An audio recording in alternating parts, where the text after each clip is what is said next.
So hello students, कैसे हैं आप? जैसे कि आपको पता है कि इकोनॉमिक्स के जितने भी चैप्टर्स हैं, चाहे वो मैक्रो इकोनॉमिक्स के हों, चाहे वो इंडियन इकोनॉमिक्स के हों, सारे ही चैप्टर्स हम ऑलरेडी कवर कर चुके हैं। अगर इन चैप्टर्स में से आपने कोई भी चैप्टर मिस किया है तो सभी चैप्टर्स के जो लिंक्स हैं वो डिस्क्रिप्शन में गिवन है। जब आपके पास टाइम हो और जब आपका मन हो, आप उसको रिकॉर्डेड फॉर्म में देख सकते हैं। अब क्योंकि सारे चैप्टर्स हम ऑलरेडी कवर कर चुके हैं, तो अब बारी है चैप्टर वाइज कुछ ऐसे टॉपिक्स डिस्कस करने की जो फाइनल एग्जाम के पॉइंट ऑफ व्यू से वेरी इंपॉर्टेंट है। यानी कुछ ऐसे टॉपिक्स और कुछ ऐसे क्वेश्चंस जो एग्जामिनर एग्जाम में डालता ही है। आज हम स्टार्ट करेंगे मैक्रो इकोनॉमिक्स के पहले चैप्टर से और डिस्कस करेंगे कुछ ऐसे इंपॉर्टेंट टॉपिक्स और उन टॉपिक्स के ऊपर बेस्ड कुछ ऐसे इंपॉर्टेंट क्वेश्चंस जो एग्जाम में आने के चांसेस सबसे ज्यादा है। और फाइनल एग्जाम के लिए अगर आप ये टॉपिक प्रिपेयर कर लेते हो ना, तो वो आपके लिए सफिशिएंट है अच्छे मार्क्स गेन करने के लिए। वीडियो को लाइक और अपने सभी फ्रेंड्स के साथ शेयर जरूर कर दीजिएगा ताकि कुछ बेनिफिट आपके फ्रेंड्स को भी मिल जाए और वो भी ये टॉपिक प्रिपेयर कर लें।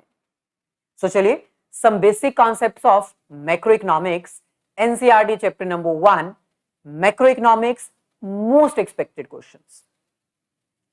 कौन से टॉपिक्स आपको करने हैं, उन टॉपिक्स में से क्वेश्चन किस तरह के आएंगे, उनका आंसर कैसे करना है, ये सब बताने से पहले मैं आपको बता दूं कि इस चैप्टर में ना टॉपिक्स बहुत सारे हैं। आपके सामने हैं टोटल टॉपिक्स।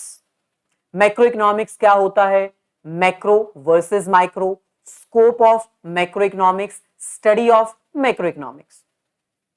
इसके बाद नेक्स्ट क्लासिफिकेशन ऑफ गुड्स, जिसमें final goods, intermediary goods, consumption goods, capital goods, producer goods, ये सब आपको टोटल टॉपिक्स में पूछा जाता है। इसके अलावा concepts and components of investment, depreciation, gross versus net investment. Next, difference between stock and flow, examples of stock and flow. और last topic, circular flow of income. ये टोटल टॉपिक्स हैं जिनको प्रिपेयर करने में आपको बहुत टाइम जाएगा, लेकिन आपको ये सारे टॉपिक्स प्रिपेयर करने की जरूरत नहीं है। इनमें से कुछ चुनिंदा टॉपिक आपको एग्जाम के लिए करने हैं, तो एक एक करके डिस्कस करते हैं। सबसे पहले फर्स्ट टॉपिक जो आपको प्रिपेयर करना है 2 मार्क्स के क्वेश्चन को आंसर करने के लिए। मतलब अगर आप ये टॉपिक प्रिपेयर कर लेते हो ना, तो आपके 2 नंबर पक्के हो जाएंगे। आपको कौन कौन से टॉपिक्स करने हैं? क्लासिफिकेशन ऑफ गुड्स आपने सारी करनी है, final goods, final producer goods, final consumer goods, intermediary goods, capital goods, यानी जितने भी क्लासिफिकेशन ऑफ गुड्स है ना, वो आपने अच्छे से करनी है। Consumption, capital, final, intermediary, all types of goods. इसके अलावा इन्वेस्टमेंट का टॉपिक भी है, डेप्रिसिएशन का टॉपिक भी है, ग्रॉस वर्सेस नेट इन्वेस्टमेंट का टॉपिक भी है। उनको छोड़ दो, आप स्टॉक और फ्लो के टॉपिक को करो, 2 मार्क्स आपके पक्के हो जाएंगे। फर्स्ट टॉपिक जो आपने 2 मार्क्स के लिए प्रिपेयर करना है वो आपके सामने है। अब इसके ऊपर बेस्ड क्वेश्चन किस तरह से पूछे जा सकते हैं, मैंने आपको पहले भी बताया कि क्वेश्चन का स्टाइल जो है ना, वो 2 हिस्सों में बटा हुआ है, direct questions and indirect question. First direct question and second style of question is indirect question. Direct question वो क्वेश्चन होते हैं जो सिंपल वे में बिना घुमा फिरा कर सीधा पूछे जाते हैं।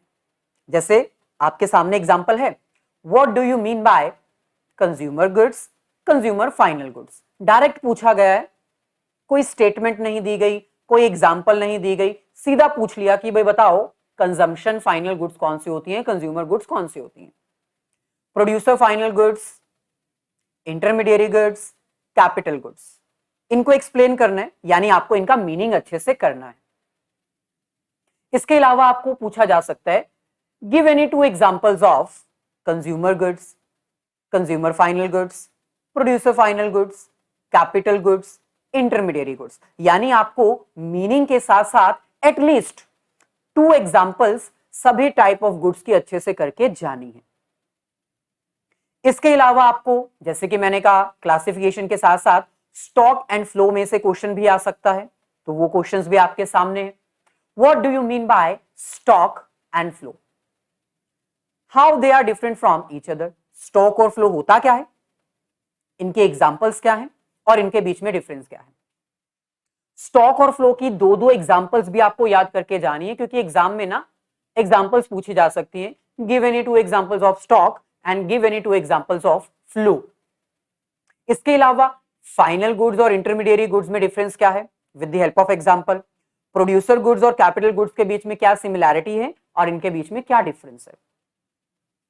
तो टोटल आपको ये 3 से 4 क्वेश्चन प्रिपेयर करने हैं जो आपकी स्क्रीन पर अवेलेबल है।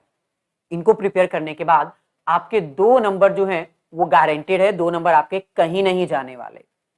आई होप ये सारे टॉपिक्स आप ऑलरेडी प्रिपेयर कर चुके हो।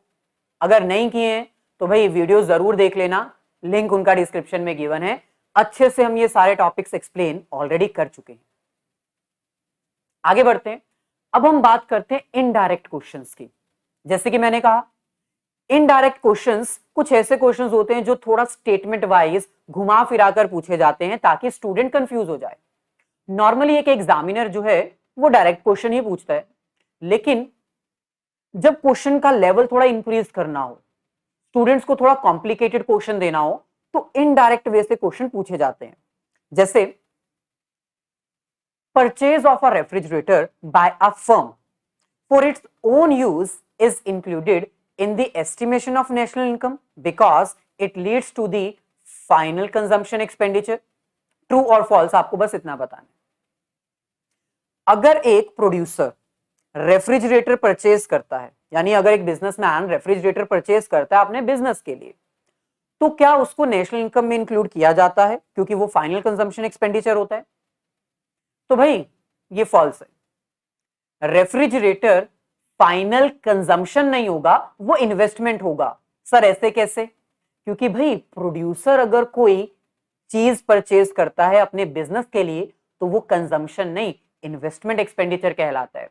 क्योंकि रेफ्रिजरेटर अगर बिजनेस परचेज कर रहा है तो वो फाइनल कंज्यूमर गुड्स नहीं है, वो फाइनल प्रोड्यूसर गुड्स हैं, कैपिटल गुड्स हैं, है ना। कैपिटल नहीं कह सकते हम उसको, प्रोड्यूसर गुड्स कहा जा सकता है क्योंकि वो यूज की जा रही है प्रोड्यूसर्स के द्वारा in the form of investment.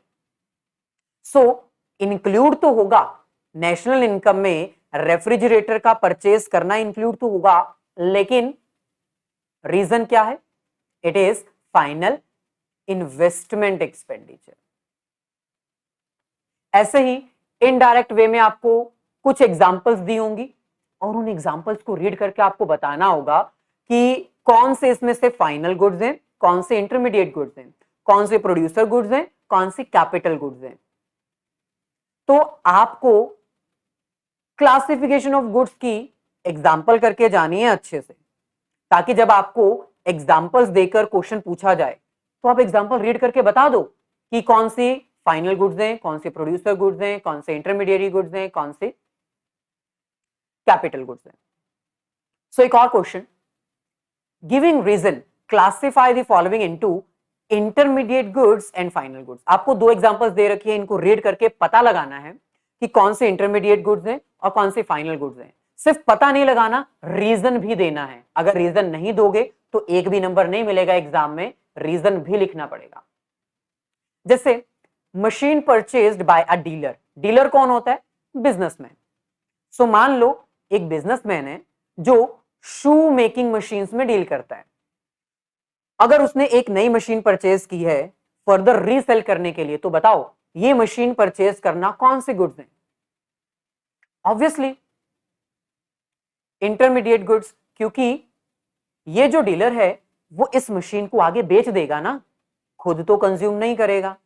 So any machine और any product purchased to resale is classified as intermediate goods.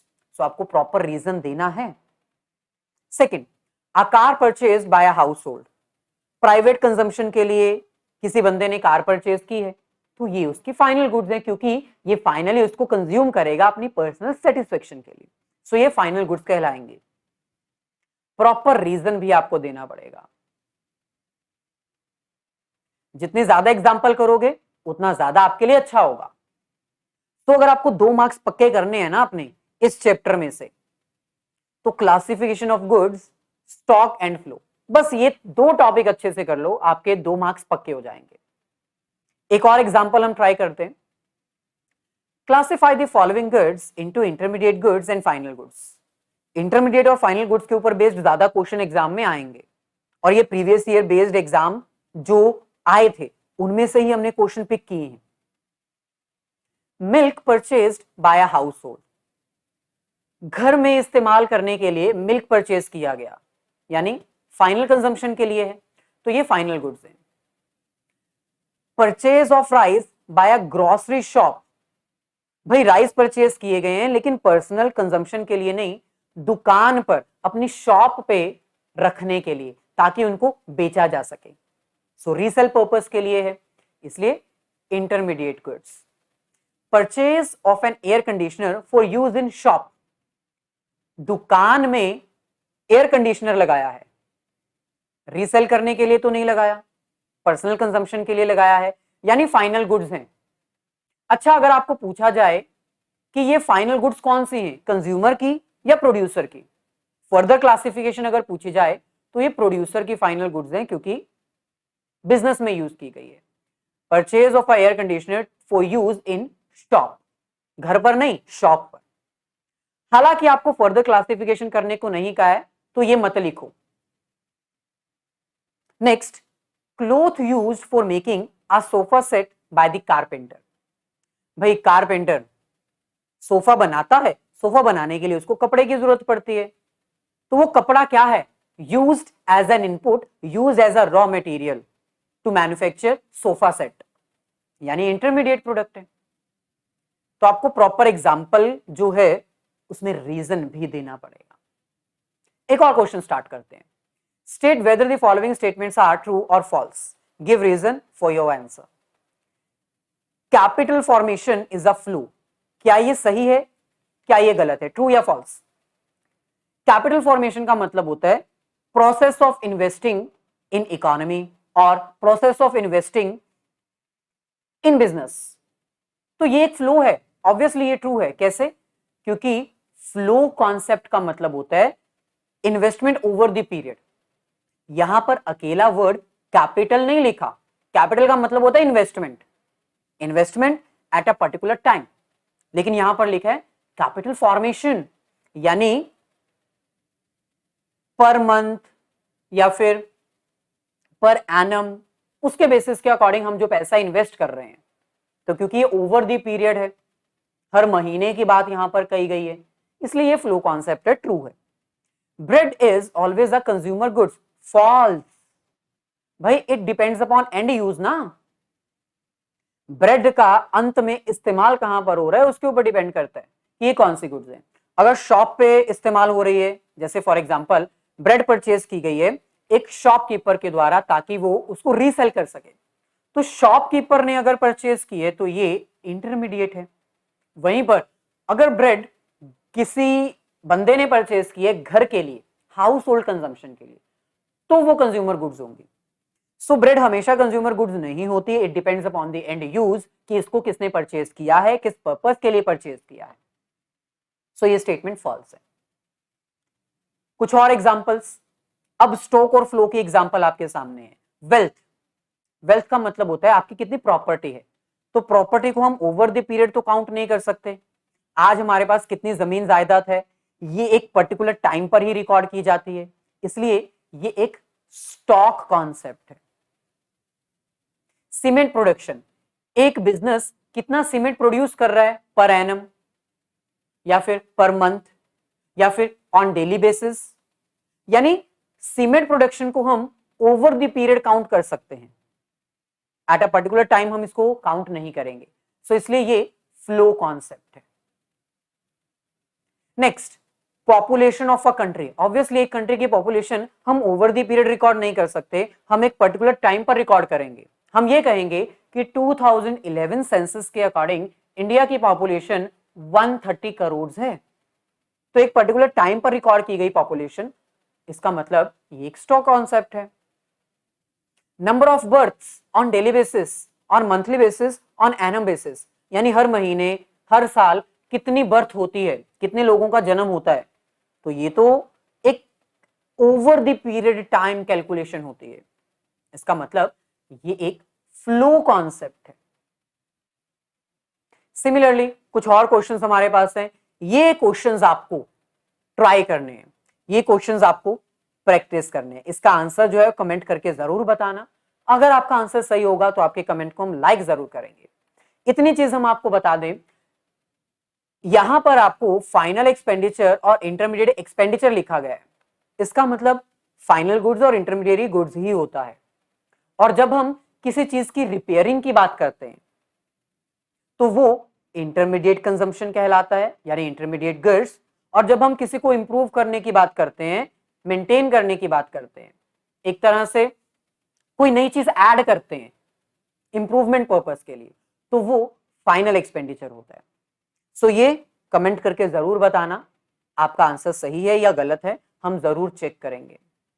इसके अलावा ये भी क्वेश्चन है, capital, savings, gross domestic product and wealth क्या है, स्टॉक है या फ्लो है, ये भी आपको कमेंट में जरूर बताना है।